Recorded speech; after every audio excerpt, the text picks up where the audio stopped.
will be speaking on the spirit of Constitution, the purpose of Constitution, and how as we the people of India, we as individuals can imbibe those values and we can further them so that actual dreams of Constitution, they can come into existence. We can really achieve what has been dreamt of by our older generations. For example, even if I limit myself to the preamble, that will be more than enough to talk about the purpose and spirit of Constitution. Because this preamble, which is made of just one sentence, and all important terms which define our Constitution, the spirit of Constitution, if we discuss that, that will be very much enough to describe overall spirit of Constitution and the people who have accepted it, who have been trying to achieve the dreams of the Constitution. For example, if I start with basic values of Constitution, for example, liberty. What kind of liberty we must have, or as individuals, how we can ensure that we imbibe the liberty in our minds, and once our mental state changes. For example, if we are liberty giving and liberty using people, then Constitution dream of liberty that can be achieved. For example, liberty to dare. If we want to achieve anything in life, we have to dare. And then liberty to dream, we have to dream. And for achieving anything, we have to dream first.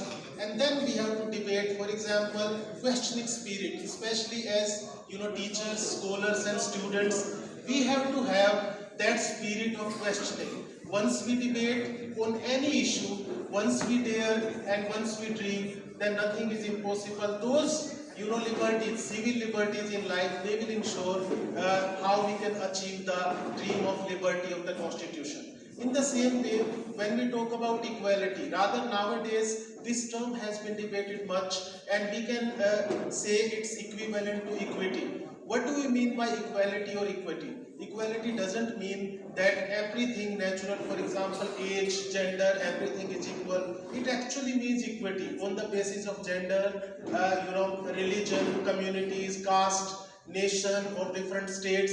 We do not discriminate between individuals. All are treated to be equal. All have equal right to self-expression, to dignity, to justice and other civil liberties. In the same way, when I come to the next term, if I talk about justice, not only what is given in the preamble, social justice, economic justice, political justice, but I will also add cultural justice, decolonized way of looking at history, historical justice, all include this word, and it's about our mind also. For example, if I have the mindset to ensure justness or justice around me, then everything will come together to ensure justice for all. So, for example, if I treat everybody to be equal in spirit, for example, all teachers, they ensure the dignity of their PhD students, or other students or seniors ensure the dignity and equality for their juniors. Every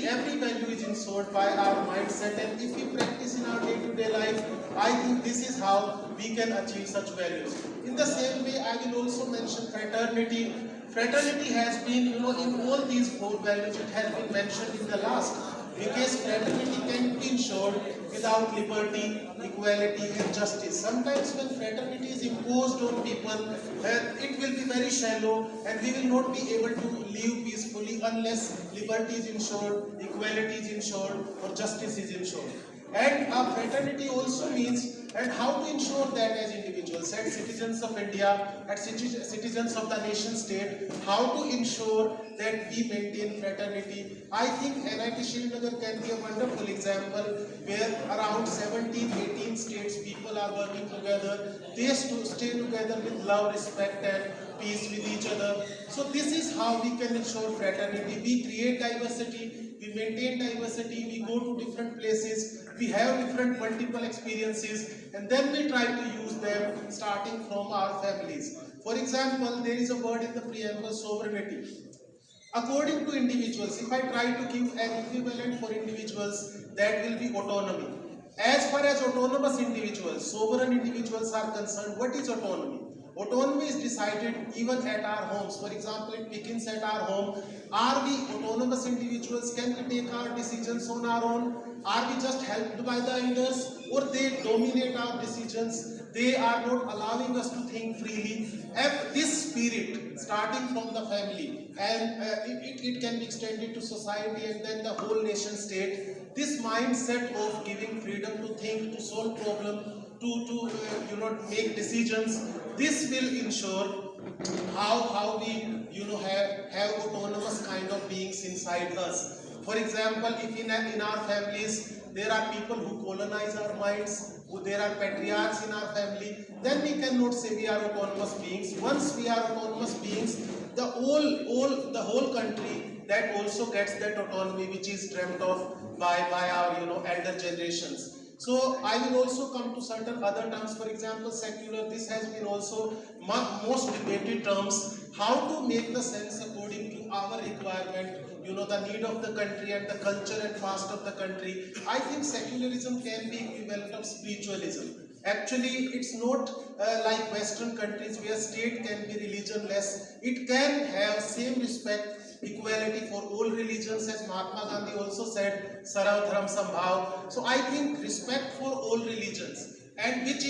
means adhyatmikta, which means spirituality, where we rise above narrow tenets of individual religions, individual communities, and we go to the basic principles of all religions, which all religions teach together, which can be termed as spirituality. In the same way, socialist term, for example, if a nation state, if a constitution is society oriented, not nation state oriented, then I will call it socialist, not in terms of older westernized meanings, but socialist for me means when we are society oriented, society is more important than nation state. So that will be socialist. In the same way, for example, democratic, to be democratic or to ensure democracy, that is also a spirit. It's a mindset. Republic is a formal thing. Okay, we have chosen a republic. We choose the head of the nation by our own votes. We have equal rights before for justice in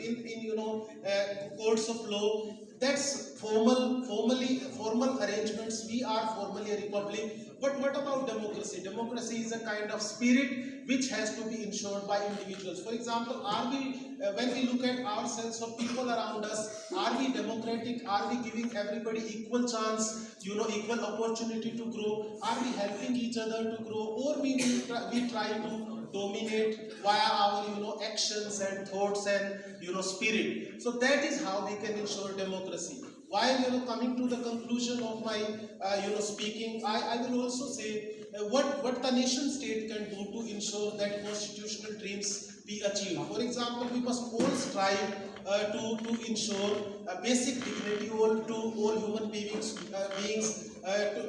We must also ensure how to eliminate poverty as soon as possible, ensuring basic housing, infrastructure, roads, electricity, internet, and other basic needs, so that we can be a kind of developed nation as soon as possible. In the same way, we also have to keep thinking how to improve even the constitution. It's a living document. It cannot be said, okay, this is basic structure or this is superstructure. It cannot be improved. It can be improved. Everything, we as people of India, whatever we can debate, whatever we can amend, I think that will be wonderful. Every time it keeps evolving, we can keep amending it. We can keep improving it. And for that, as students and teachers, I would again urge to have the questioning spirit. Are we as teachers allowed questioning spirit in our classes? Do we ensure that we are always innovative, creative? We believe in critical thinking. We believe in collaboration. We have that emotional intelligence and empathy to think of others. Can we rise above ourselves? I think that will be working towards achieving the dreams of the Constitution. So let's come together and think about all these issues, and let us ensure that Constitution does not remain just on the paper. We are able to implement and we are able to achieve the dreams. With these words, I would like to thank all of you for being so patient and a great listener. Thank you so much.